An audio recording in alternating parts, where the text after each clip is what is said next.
আসসালামু আলাইকুম গাইস, সবাই কেমন আছেন? আজকে আমরা একটি ভিডিও রিয়াকশন দেব যা বাংলাদেশের বর্ডার এলাকায় তৈরি হয় অনেক সুন্দর সুন্দর ভিডিও যা ইন্ডিয়া বাংলাদেশ নিয়ে প্রতিনিয়ত করে থাকে। আপনারা সবাই এই চ্যানেলটি সাবস্ক্রাইব করে চ্যানেলটা ঘুরে আসবেন এবং ভিডিওগুলো দেখবেন। অনেক সুন্দর সুন্দর ভিডিও হয়। আশা করি এই ভিডিওটি দেখে সবারই ভালো লাগবে। প্রকল্প থেকে 2000 কোটি টাকা আমার সুইস ব্যাংকের অ্যাকাউন্টে জমা করে দে। আর হ্যাঁ, সাবধান, কেউ যাতে জানতে না পারে। স্যার আমাদের ইমার্জেন্সি আধুনিক ফাইটার জেট কিনা দরকার। আধুনিক বিমান কিনতে হবে না, যেগুলো আছে ওইগুলোই চলবে। স্যার এইসব পুরনো 90 দশকের ভাঙাচোরা যুদ্ধ বিমান দিয়ে চলা যাচ্ছে না। আমাদেরকে চতুর্থ ও পঞ্চম প্রজন্মের আধুনিক মাল্টিরেল যুদ্ধ বিমানের দিকে ঝুঁকতে হবে। আধুনিক বিমান কিনে টাকা নষ্ট করার ইচ্ছে হচ্ছে? বিলাসিতা করার ইচ্ছে হলে চাকরি ছেড়ে রাজনীতিতে আসো। না স্যার, বিলাসিতা নয়, সত্যি আমরা আকাশপথে খুবই দুর্বল। যেখানে আমাদের প্রতিবেশী দেশের আকাশে চতুর্থ পঞ্চম প্রজন্মের যুদ্ধ বিমানের জঞ্জনানি রাফায়েল সু-35 মতো ভয়ঙ্কর জঙ্গি বিমান আমাদের দিকে আক্রমণাত্মক দৃষ্টিতে তাকিয়ে আছে, সেখানে আমাদের নীরব চেতনা নিয়ে হাত গুটিয়ে বসে থাকার তো প্রশ্নই আসে না। খামুশ, আমাদের না ভারতের মতো এত বড় অর্থনীতি নেই, যুদ্ধ বিমানের পিছিয়ে এত টাকা খরচ করতে পারবো না। কেন পারবেন না? পাকিস্তান আমাদের থেকে ছোট অর্থনীতির দেশ হয়েও চতুর্থ পঞ্চম প্রজন্মের অত্যাধুনিক মাল্টিরেল স্টিল যুদ্ধ বিমান ব্যবহার করে শক্তিশালী আকাশ প্রতিরক্ষা ব্যবস্থা দিয়ে ভারতের চোখে চোখ রেখে জবাব দিচ্ছে। তাহলে আমরা কেন পিছিয়ে থাকবো? এই ভারত আমাদের বন্ধু রাষ্ট্র, তারা কখনো আমাদের দেশের উপর হামলা করবে না। কেউ কার বন্ধু নয়।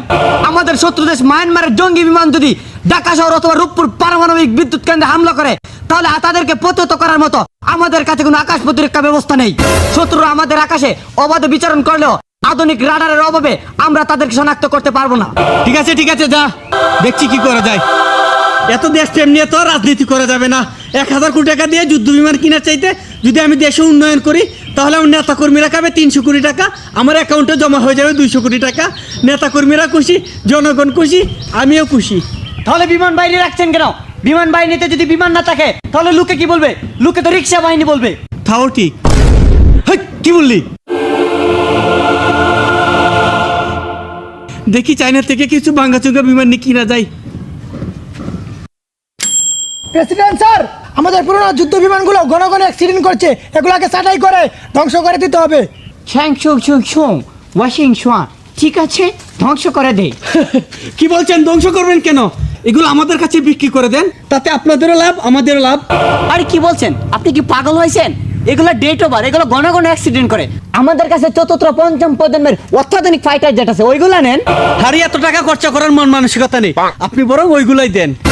আচ্ছা ঠিক আছে, আমরা ফেলে দিতে চাচ্ছিলাম, আপনারা নিতে চাচ্ছেন। দেখেন এগুলো কিন্তু ঘন ঘন অ্যাক্সিডেন্ট করে। সমস্যা নেই, অনেক সময় তো অ্যাক্সিডেন্ট নাও হতে পারে, তাই না? তাও হতে পারে। এই পুরানা 90 দশকের বিমানগুলো ওদেরকে দিয়ে দে। এই চলে আসেন। বাঙালি বুঝে না তরমুজের মজা। বিমান আমরা তৈরি করেছি, আমরাই চালাতে পারি না, ওরা নাকি নিয়ে চালাবে। কোথায় না জানি দুর্ঘটনা ঘটায়।